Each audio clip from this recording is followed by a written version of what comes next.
at the same time this whole debate was going on, Donald Trump himself was holding a rally down the road from the debate, and he gathered quite the crowd. Now, do you reckon that this strategy that he has of just basically saying, oh, no, I'm going to be the candidate and not showing up for the debate, this is doing well, obviously, for him among Republicans, but do you think that this could actually be backfiring against him in the general election if people think that he's just too much playing to this one particular MAGA base? No, I think, look, you saw those polls that came out over the weekend from the New York Times, Siena College. They showed Trump in every battleground state leading, save Wisconsin, where he's within the margin of error. And remember, we don't run national primaries and we don't run national elections here. They're state run. We get electoral college votes. And right now, Donald Trump, if you do the math, would have over 300 electoral votes. You only need 270 to win. My point in this is that he understands what it takes to run against Joe Biden. He's got a plan. He's executing a message that works. Look, I think there's a big difference between not debating in a primary, which frankly makes sense for him strategically. These other people are, anywhere nationally to even in the key battleground, key early primary states, anywhere to the low teens. Trump's like, hey, I'm a former president that's winning by a lot. I don't need to put myself on the level of you so that you can just use me as a verbal punching bag for 50 minutes.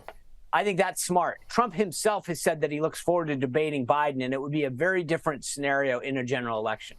And that would be quite the debate. I can't wait to watch that. But, Sean, before we let you go, this impeachment inquiry against Joe Biden is not going away despite everything else happening in the world. Yeah. And just hours ago, subpoenas were dropped. They've been dropped on Hunter and others, but now also on 3 of Hunter's business associates, a New York City art gallery owner, a Delaware donor, and 2 associates of Joe's brother, Jim Biden. Are we starting to see the outlines of where the case against the Bidens is going? And what impact, Sean, very quickly, do you think it's going to have on the general election? Well, I think that's the million-dollar question. Republicans have got Hunter Biden dead to right, and no one, I think, is out there defending him. He's a scumbag. He's evaded taxes. He's pled guilty before to a lot of charges. We know that. But the question is, can you tie him or his brother or Joe's brother James back to Joe Biden?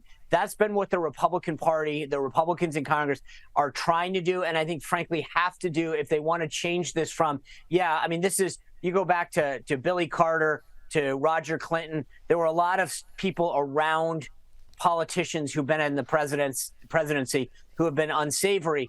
But there's a difference between that and actually the president himself being compromised. Republicans, through this impeachment inquiry, are trying to make it clear that it does go to Joe Biden. I think these checks that they're finding, and I think the subpoenas that they've cast, that's what they're going for on that. And I've talked about it. I have a podcast, The Sean Spicer Show, where I've had several guests on, several of these members of Congress, to talk about what they're doing. Ron Johnson was just on the other day. He's been a leader in the Senate. What they're doing, how they're doing it. And I think this tracing the money, which is what you're getting at, is going to be crucial if they really want to make that case. Sean Spicer, thank you so much. And Billy Carter, there's a name from the past. Go have yourself a Billy beer. Thank you so much for your time tonight on the U.S. Report.